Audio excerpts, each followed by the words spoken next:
All my papers are blue. Got all my papers.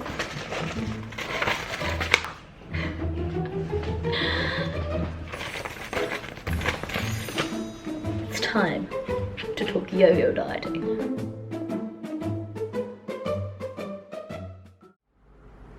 Put down your detox tea, let off your waist trainer, let it all hang out, because today my video is going to be focused on helping you to stop your yo-yo dieting and your fad dieting and stick to a plan for you to then have sustainable, maintainable weight loss and a better, healthier lifestyle. Before we get started, I did just want to make a little disclaimer. I am not a doctor. These are my opinions, and if you do have any nutritional needs or an eating disorder, please do consult a professional. Keep watching. Normally it's extremely low in calories. They cut out entire food groups a lot of the time, and some of them don't even involve food. Yes, you know, you've heard of the clean 9, just drinking aloe vera juice. No, that's not gonna help you lose weight. That will just get rid of poo. I'm being frank.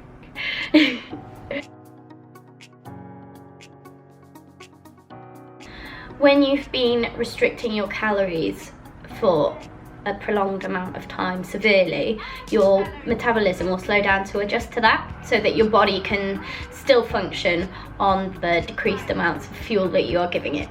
So when you first start your diet and you stick to it, you see a dramatic dive in your weight, you feel great about it, you're very motivated, and then a few days or a few weeks down the line, nothing seems to be happening. Your metabolic rate will have slowed down, so now you'll be at your new maintenance level. You won't even be in a deficit, you'll be maintaining. I'm sure you've felt it before. You feel a lack of motivation. You think, why the hell am I doing this? Why isn't it working anymore?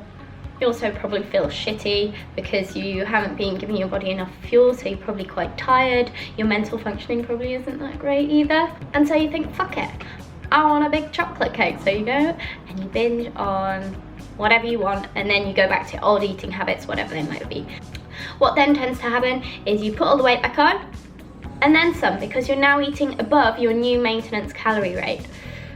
Calorie intake. So now you're even fatter. Not that you were fat in the first place, but you have more fat than you did before you started dieting.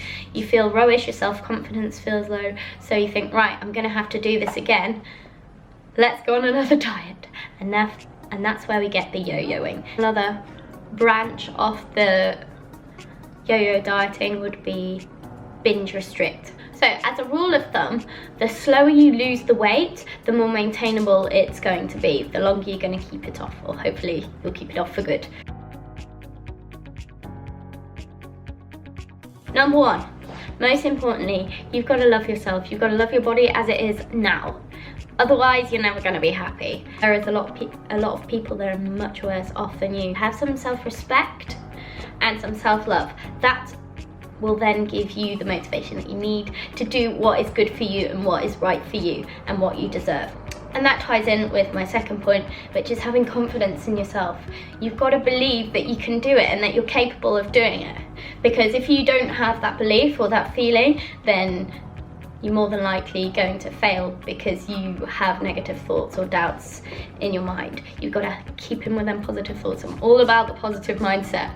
It's crucial in being happy. You've got to have a positive mindset. Point number 3 is you've got to enjoy the process, okay? Learn to love your new lifestyle that you're about to embark on. If you're not enjoying something, so say if you don't enjoy healthy food, you've got to prepare it in a way that you will enjoy it. For instance, I think a lot of people feel that they have to eat boiled chicken with broccoli and that's it.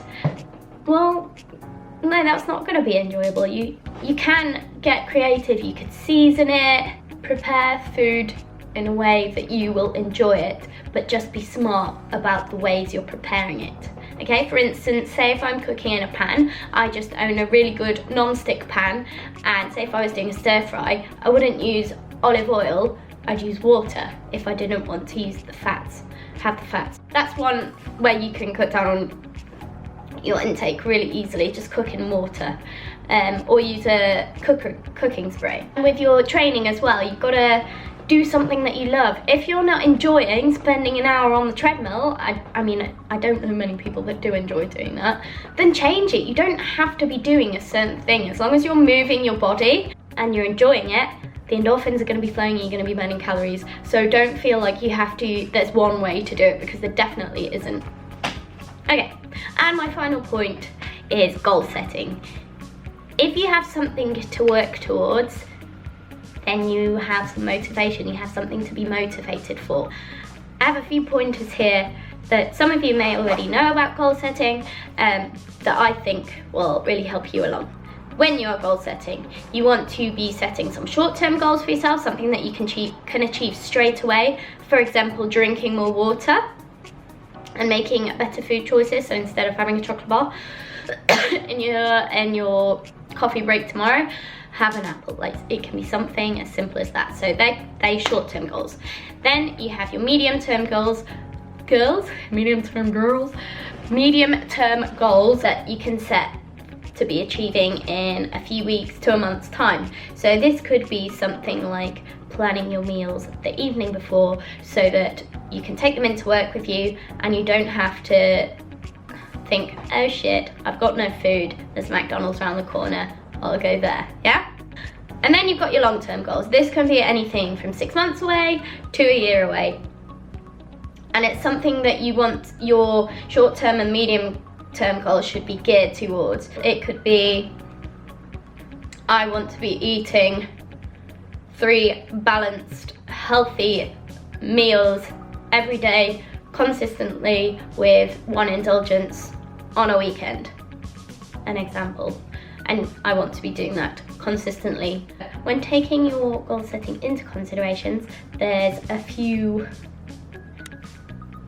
what's the word? It's an acronym. It's called SMART. Your goals want to be specific, they want to be measurable, they want to be achievable, they want to be realistic, and they want to be timed.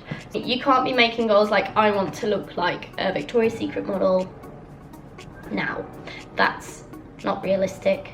It's not achievable, because about 1% of the population has the ability to look like that. It is timed, but still, it's not an ideal goal to have. Another few crucial things when you're trying to change your lifestyle for the better is to be prepared. You've probably heard that really cheesy phrase, fair to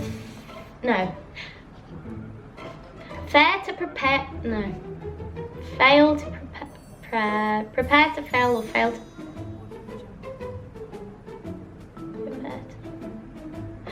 That's, God. Why can't I remember it? My memory's like a sieve today. Fail. Here we go. Fail to prepare or prepare to fail. Fail to prepare, prepare to fail. Why am I finding that so hard to say? Why? What's wrong with me? What's wrong with me? Anyway, so things that can help you be prepared. I always say to my clients, spend some time every week. It could be 1 hour a week, it could be 2 nights a week, meal prepping. It really isn't that hard. Literally, I cook up, it sounded very northern then. I cook up a load of rice, I bake a load of potatoes in the oven, I cook up a load of chicken, and I chop up a load of veggies or roast them if I want them cooked, and then they're there.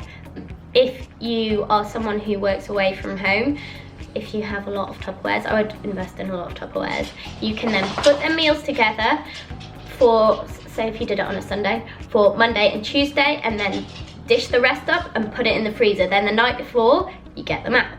It's so simple, and it literally takes an hour, especially once you're used to doing it.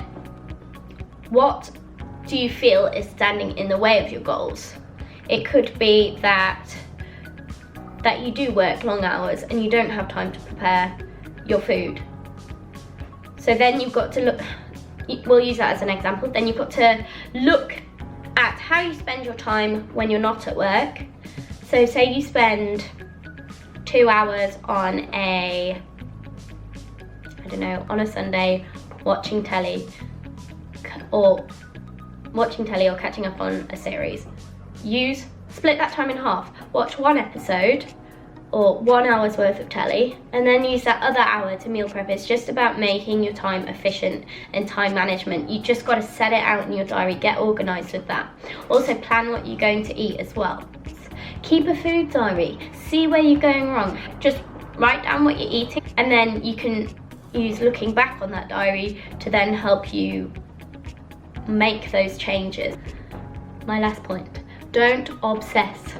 Don't get obsessed with it. Don't worry about it. Don't be gung-ho about it. You've just got to go with the flow. This is going to be a lifestyle change. It's not something that you're just going to do for a month, because that's yo-yo dieting. You want to be doing it, you want to be making the change and doing it forever now. Just plan what you're going to do and then just do it. And then you can just enjoy the ride.